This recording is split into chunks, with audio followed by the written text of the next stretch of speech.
superstars! I am not having much luck recording today, but I have managed to get my Streamlabs OBS to work for this podcast, which is going to be better going forward. So I'm feeling a little bit more like myself again. So I am in the recovery stages of anxiety and panic, and I wanted to continue our discussions. So I am Holly, better known as High Energy Holes, and I'm here to talk to you some more about anxiety and panic and the aftermath and some of the triggers. And I just wanted to that's really bad English. I wanted to touch on very quickly the fact that I said that one of the symptoms of being in the recovery of panic disorder, I don't want to call it disorder, do I? But after panic and anxiety is your food can taste a bit funny or a bit off. Well, I had egg on sourdough last week and it was tasting a bit funny.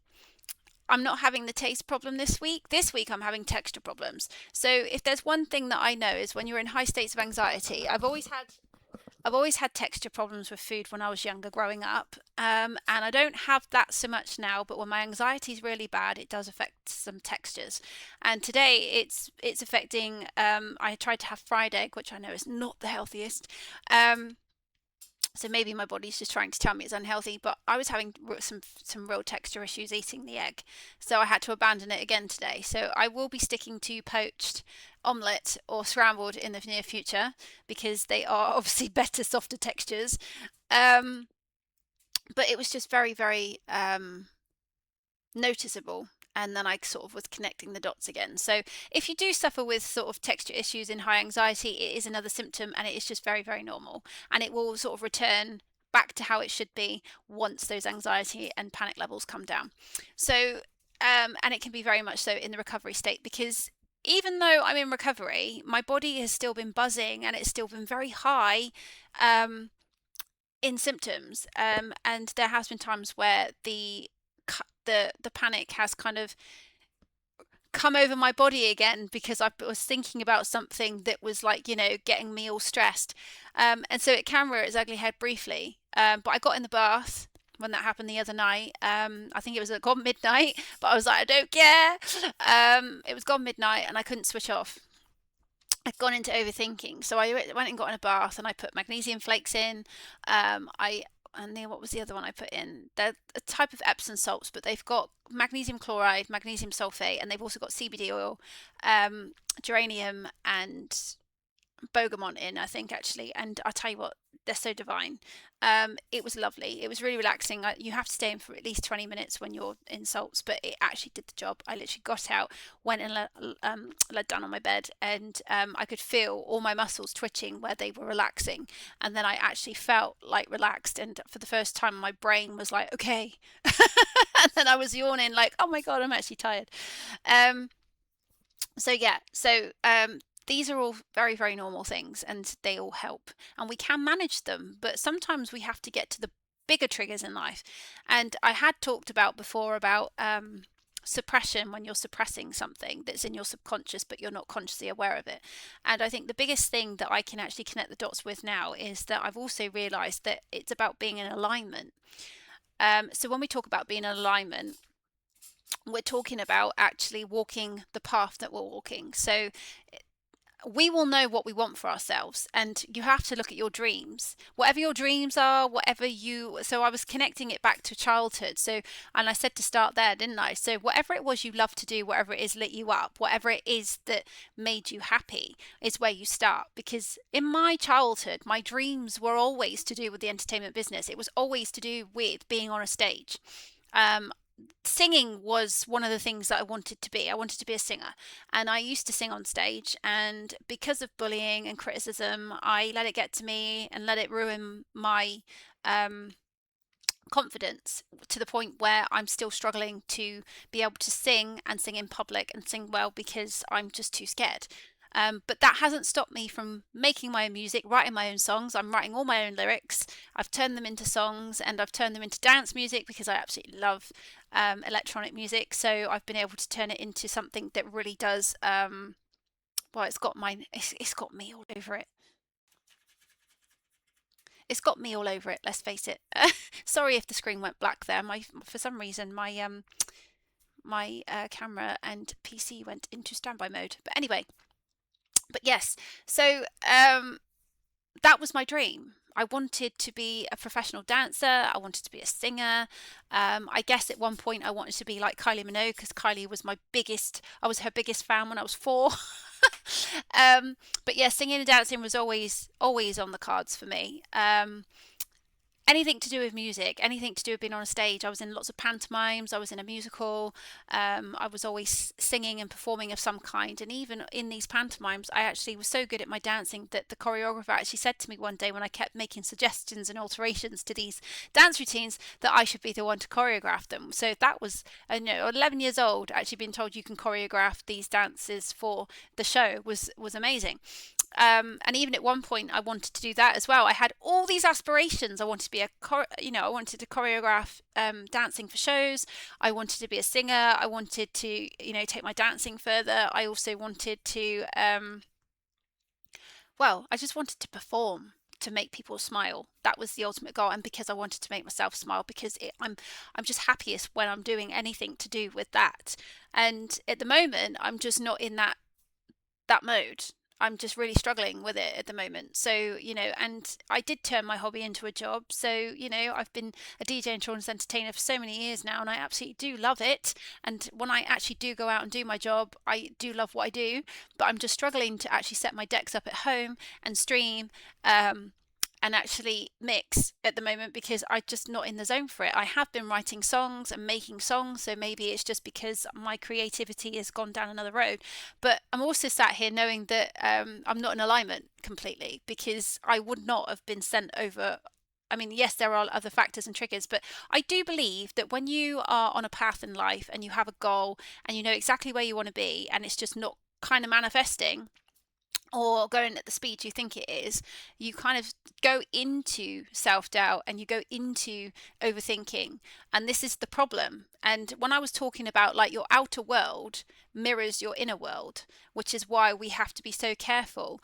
I was sort of thinking out loud today with my partner, and I sort of said to him, our inner world is actually mirroring our outer world. So the two go together. So when I said the other week that if I've got a cluttered house, it equals a cluttered mind. At the moment, if things aren't manifesting as quickly or how I want them to, it's because I haven't. I'm in self doubt. I'm in self doubt or overthinking. And when I say self doubt, it's not because I don't want it. It's not because what I've decided on isn't because I don't want it. It's because things aren't moving the way I want them to, and we can't make things move how we want them to because we're ultimately not in control. We can only literally control what we can, which is like, how we react to things, the foods that we put in our bodies, how we take care of ourselves, taking a step back for self-care. We can control anything to do with ourself in the moment, and it's about being in the moment. But we can't control what happens in the future or how we get to where we want to be. So we might have a dream and we might have a goal, and we need to start there, and we need to go, this is the ultimate road that we are on, because I think everybody has the ability to achieve their dreams. And you're never too old. You're never too old to start again. You're never too old to achieve your dreams, and that is what I believe. It wouldn't matter if I'm now coming at 42, but it wouldn't matter if I was coming at 42 or 62. It's the mindset and the belief. And I do believe that everybody can have what they want in life, and that you should have it because you shouldn't die with regret, and you should at least try, because if you try and it doesn't work out, at least then you know. And it's the living with the unknown and the not knowing that is the problem, and living with regret and looking back and going, well, why didn't I take that opportunity? Why was I stupid enough to be in fear? And this is what I'm working with, and I've been sort of on this journey now since 2018 onwards, trying to just be the best version of myself and live the life that I want to live. And I've got this goal and a destination, and I know that what I want to happen, but ultimately I am falling off the wagon at times, getting stuck in my own head with these overthinking and self-doubt. And it's just because you get to that point where it's like, well, I don't know how this is going to happen. How am I going to make this happen? And a lot of the time we have to stop thinking about the how and the why, and just and just go with it, go with the flow, and just keep going. And I don't know why my PC keeps going into standby mode. When I record it in the other um, app, it doesn't do that. So this is actually really, really annoying. And I know it doesn't do that when I'm live, but yeah, anyway, it's trial and error. Try and error, we learn as we go. So I'm going to take that as a sign that this is connected to what I'm talking to you about today, which is it is trial and error, it is going with the flow, and it is trusting the process and having faith. Sometimes we can't have a complete plan, and sometimes we can't know how things are going to work out, or think we just have to trust that it will work out, even if it's not going to go the way we think it is, but we can't control that. And I think somewhere along the way, although I know where I'm going and what I want, I'm sort of not quite in alignment because I'm not. I think when I sort of fell off the wagon, it was because I wasn't taking action. I was procrastinating. I was standing still. I was like overthinking about everything, like trying to control the outcome, trying to control how I went about things and how things were going to materialize. And then it was like, well, I can't control it. I just have to take these steps and take these actions and then trust that everything will come together in the grand scheme of things. And although I've done this 1,000 times with lots of different things and I've manifested them, because I thought today actually, I was thinking, I was sort of going through my SoundCloud, looking at my mixes and my tracks, and I was thinking actually, if you go back, sort of like back to 2018 and even before that, I was looking at other people's SoundClouds with their mixes and their tracks, and I was looking at it thinking, I'd love to be able to do that. I'd love to be on SoundCloud. I'd love to have my tracks on there. I'd love to, and here I am. I'm on SoundCloud. I've got my mixes on there. I've got my tracks on there. I've released tracks that are out on Spotify, Amazon, and all these other platforms, iHeartRadio, Apple Music, it's out there everywhere. And I just sort of sit there thinking, this is insane. I've actually achieved this, and I've manifested it. And a lot of that didn't happen straight away. And it was because I was in my own head, not believing in myself, overthinking.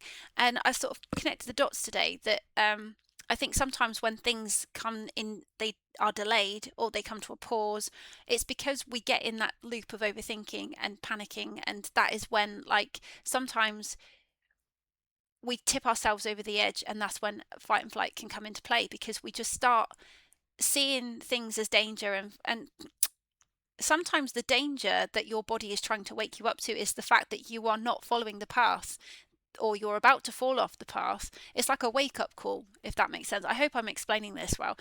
I almost see it now as like it was a wake-up call to me to go, stop overthinking, stop doing this, because you are sabotaging yourself.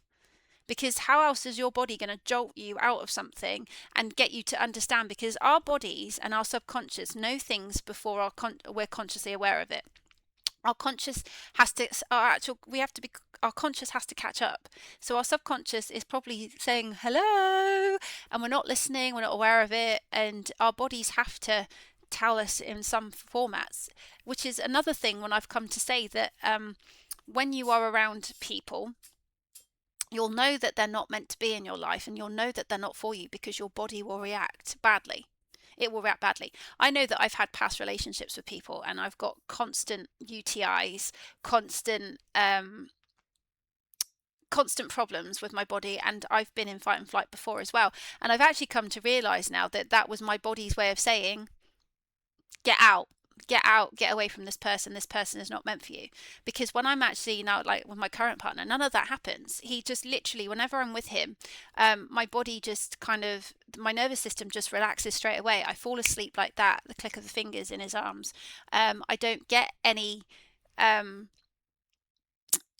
problems physically. I don't get any illnesses. I don't get any of that when I'm with him. And I think ultimately that is a wake-up call. So I'm starting to sort of like literally realize now that sometimes your body is trying to really alert you and say to you, this is not for you, or you're not paying attention, wake up, And I actually think recently I fell off the bandwagon because I was tipped over the edge by a job role, a contracted role that was changing the goalposts, and I just couldn't get to grips with it, and it was making me so stressed. And I think that's what tipped me over the edge. But I think it's sort of actually a blessing in disguise, which everyone's going to say suffering is a blessing in disguise. Well, because it was a wake-up call. It was a wake-up call to the fact that I wasn't taking action. I wasn't I was procrastinating too much. I wasn't taking action, and the reason I wasn't doing so was because I was stuck in my own head, overthinking and worrying, which is natural for a lot of people, especially when embarking on a big change.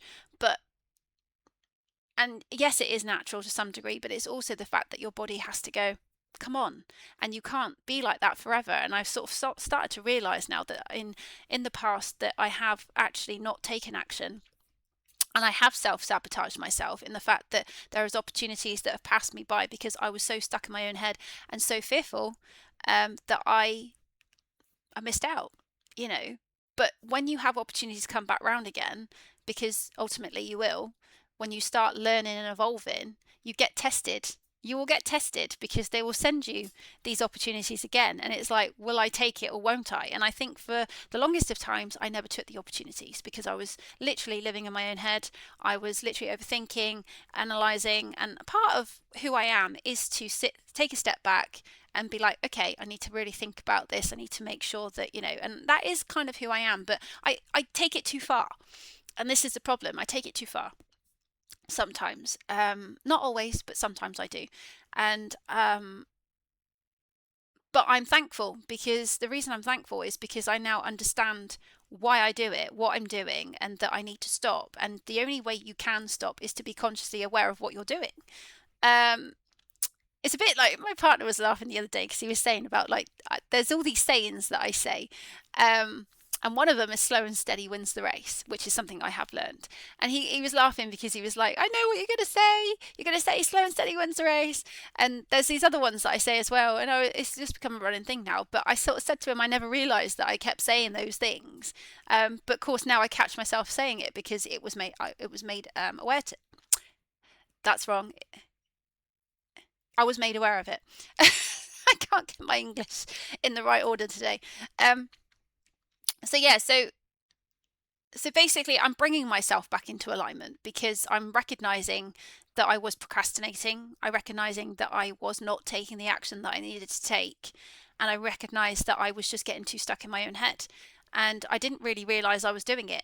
But now I have, because my body sent me into fight and flight and into panic and anxiety, and then I was like, what is going on here, and then I started obviously connecting dots back to my childhood, the fact that I don't deal with things very well because I don't have my dancing in my life, all these things started coming out. But now I realize it's mainly because I wasn't taking action and I wasn't moving forward. I was kind of stood still, running around on a hamster wheel again. And I have talked about this much in the past when I was doing a lot of mental health coaching, when I said that, we ultimately do move forward in life. And when we move forward and we get stuck again, like we're running on these hamster wheels, it feels like we've gone back to the beginning, and I always use the snakes and ladders metaphor, that we're playing snakes and ladders and we take a shortcut up a ladder, but there comes a point where when we get stuck and on a hamster wheel, it's like we hit a snake, and it's like we go back to the beginning. But we don't actually go back to the beginning. We actually stay where we are, but we're not moving forward, we're not moving backwards, we're just stuck. We're stuck until we learn those lessons on that platform. So it's almost like, we move forward, but then we've got more lessons to learn. We move forward again, we've got more lessons to learn. And I did actually say, in connection with this as well, is that with the snakes and ladder effect, is that we don't really want to be taking shortcuts. We want to just move one space at a time and keep going, because slow and steady does win the race. And that if you go one step at a time, you're less likely to hit a snake. You're less likely to get stuck and run hamster wheels if you just take your time. But if we're trying to sort of rush, which I think that is part of the overthinking, trying to find ways to, like, oh, how can I fast track this?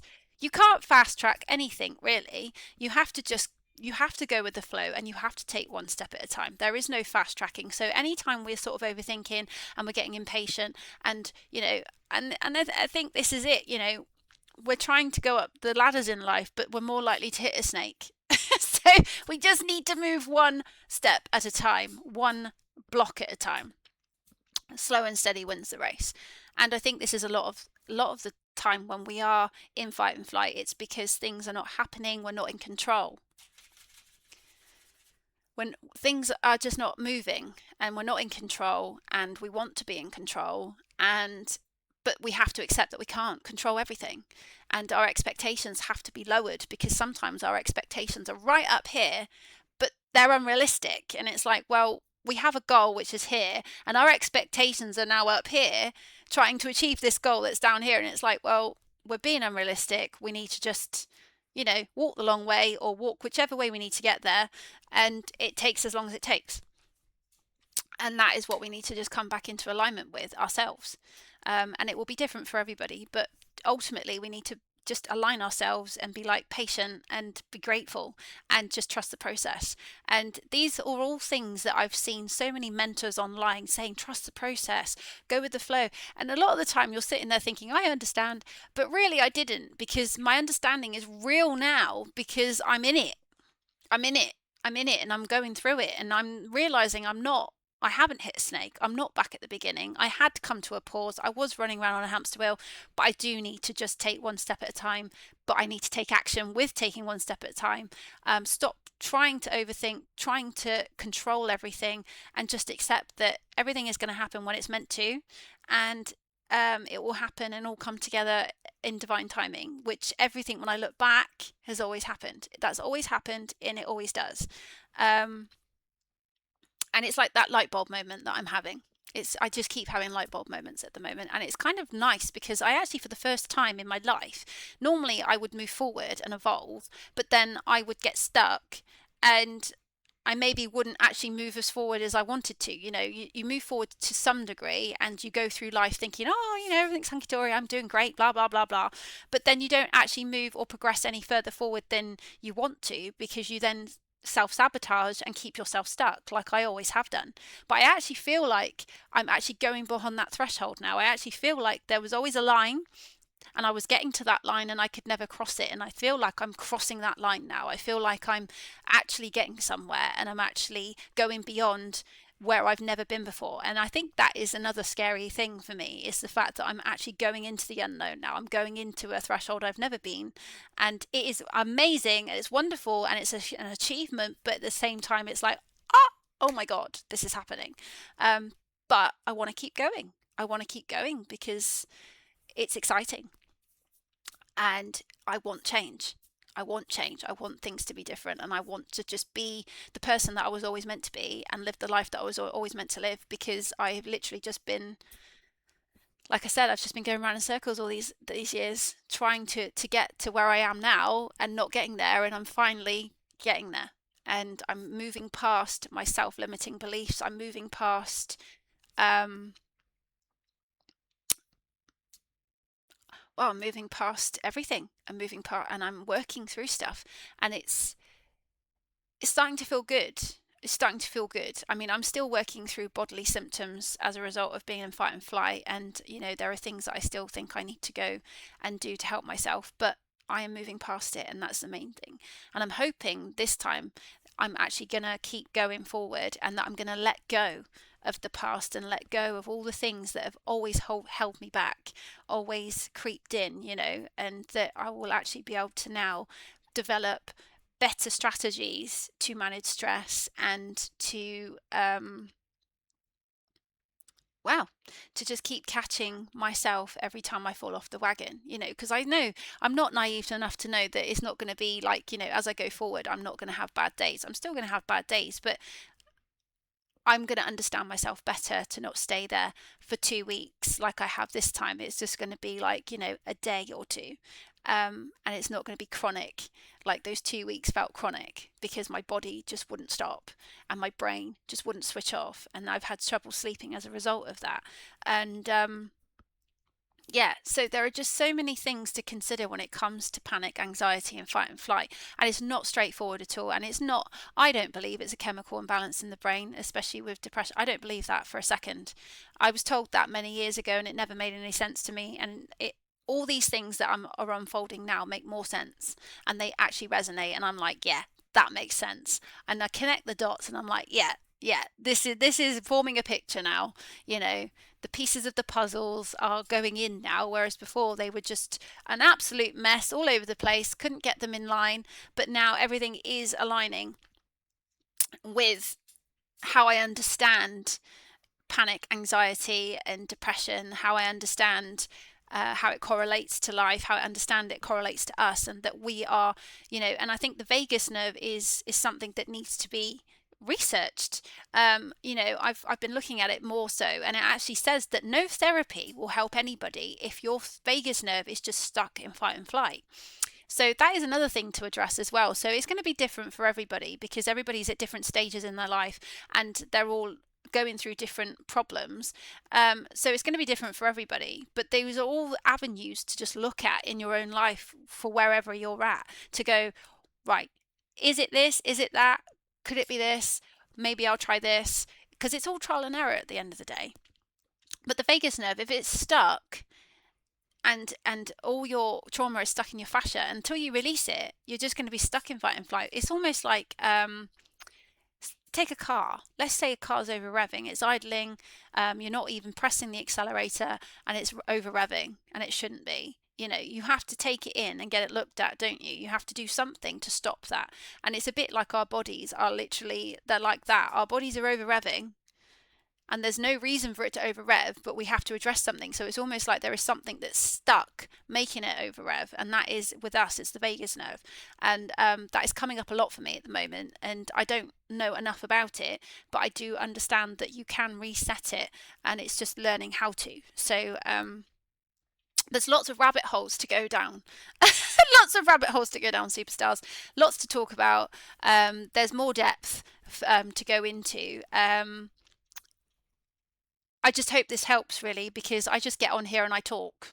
I just talk with the information that I have, and sometimes I go blank. Sometimes I sort of plan to say something and then it just, my mind goes blank, and then I'll think about it. Like today, I remembered that the word that I was looking for ages ago was debilitating. That anxiety and panic is debilitating, and I came out with the word damaging because I couldn't correlate it with that word because I couldn't think of it at the time. So my brain is just, but I just hope that, this helps me. Getting on here and just talking helps me. So I just hope it helps you. So, my motto is, in helping ourselves, we help others, and in helping others, we help ourselves. You can flip the script. Either way, it helps ourselves and it helps other people. And that is the whole reason why I do this, and that is why I was streaming music online. I was doing all of that just to help someone's day, and I feel really, really bad actually, because I haven't done my DJ streaming for a long time, and I do belong to DJ Factories Live, which you can probably see up in the corner of this, that way, of this overlay. And I normally would do a weekly live for them at 9 o'clock every Sunday, and I haven't been on since November last year, I think. And that was because I'm not in the mindset for it. And if I'm not in the mindset, then it's not fair to other people, because they're not going to get the right energy out of it, and they're not going to get the right because a lot of people come to my streams for healing. They come to my streams because they feel safe, secure, and they come to my streams because I uplift them. But if I'm in the wrong mindset, then they're not going to get what they need from me, which is to be uplifted and to have that. And I know, I've been very open and very vulnerable on stream. I've cried and I've shown how I feel, and I've pushed through before, but I don't like doing that because I don't want to put my negativity, and I don't want to put that on other people. I ultimately want to lift people up and make people smile. I don't want people to feel sorry for me or give me sympathy or ultimately make them feel worse. I just want them to come in and have that happy time and feel happy. But somebody did write to me yesterday and they said, "Oh, you're not on Factories anymore." And I said, "Oh, I'm still there." I said, "I'm still very much part of the team." I said, they still put me on the rota, but I'm just not in the mindset to stream at the moment, And then I just felt really bad because I know how much she gets from my streams and how much it helps her. And it's surprising, actually, just how much I do help people. And I need to remind myself of that. So I'm trying to work towards getting back to streaming my music, because I really, really want to do that. I want to get back on and start mixing again, and just, giving people a safe space to come and hang out and just listen to old 90s noughties tracks, because that's where I tend to go. high energy style, everything with a donk, or a high energy beat. But yeah, so I'm sort of coming back into alignment, and I know that will come. That will come when everything starts to click back into place, and I know that I'm following the right path again and I'm taking the right action. It will all fall back into place, and I will just be that bouncy, happy-go-lucky girl again. Um, so yeah, so it's all about being in alignment. So this is probably a shorter podcast today, but yeah, just look at yourselves and think, am I following the right path? Am I taking action? Am I procrastinating? And I know that it's not easy to get out of those mindsets and to motivate yourself. I know it's not easy, especially with the weather. Yesterday was so sunny, and it actually made me feel really good because I had that spring about, and the sun really helps me. Getting outside really helps me. So a break in the rain has been amazing, but that doesn't necessarily mean there aren't other triggers and other things going on. And it's not that simple. so yeah, so that was today's podcast. So I will probably talk about I don't know what to talk about. I just literally go with the flow, and that's what I'm going to do. I'm going to go with the flow. So until next time, superstars, I hope you are all having a fantastic week so far. It is Tuesday, so happy Tuesday to everybody, and I will see you. I'll be back soon. So bye for now, superstars.